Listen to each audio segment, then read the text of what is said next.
자치분권 개헌에 관한 목소리가 높아지고 있는 가운데 시민들의 참여를 높이고 공감대를 형성하기 위한 행사가 개최됐습니다. 이틀간 진행된 이번 행사에는 자치단체장과 지방의회 의원, 전문가들이 대거 참석해 다양한 의견을 쏟아냈습니다.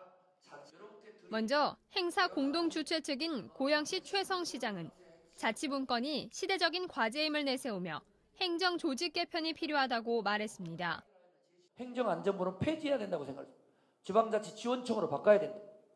행정안전부 장관의 가장 큰 임무는 행정안전부의 과도한 권력을 내려놓고 장관이 필요 없을 정도로 자치분권을 지방정부와 지방에 이양함으로써 현재 우리나라가 겪고 있는 문제를 해결하기 위해서라도 분권을 더 이상 미룰 수 없다는 주장도 제기됐습니다.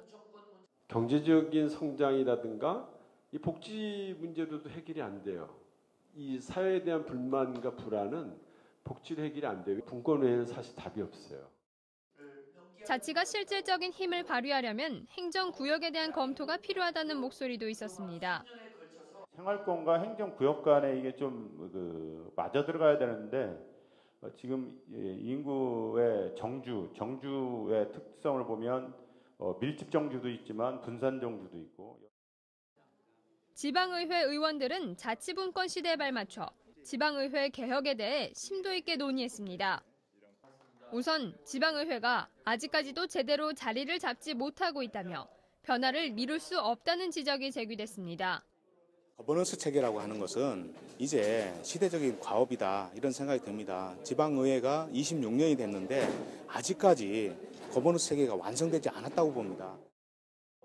또 정당 공청제가 갖고 있는 여러 가지 문제점을 지적하며 근본적인 문제 해결이 시급하다는 얘기도 나왔습니다.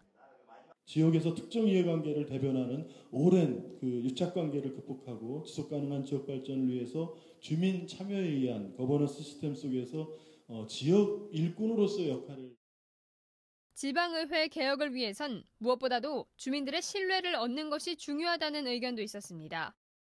의장 선거부터 그리고 의원들의 회의를 진행하는 여러 가지 과정부터 모든 것들이 주민들에게 투명하게 공개될 때 저는 그것이 전문성과 그리고 부패와 이런 것들 주민들이 우려하시는 부분들이 없는 그런 정치로 나아갈 수 있다고 생각을 합니다.